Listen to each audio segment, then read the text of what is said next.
لا يمكن الثناء كما كان حقه لا يمكن الثناء كما كان حقه بعد از خدا بزرگ تو یہ قصہ مختصر۔ میرے نہایت واجب الاحترام قابل احترام دوستوں، بزرگوں، نوجوان ساتھیوں، آج میں آپ حضرات کی خدمت میں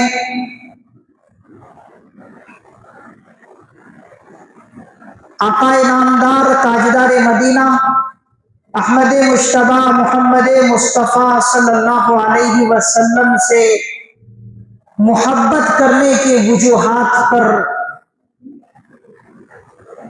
کچھ باتیں پیش کرنا چاہتا ہوں۔ دعا ہے کہ اللہ تعالیٰ مجھے قرآن و حدیث کی روشنی میں صحیح اور سچی باتیں کہنے کی توفیق نصیب فرمائے اور ہم سبوں کو اس پر عمل کرنے کی توفیق عطا فرمائے۔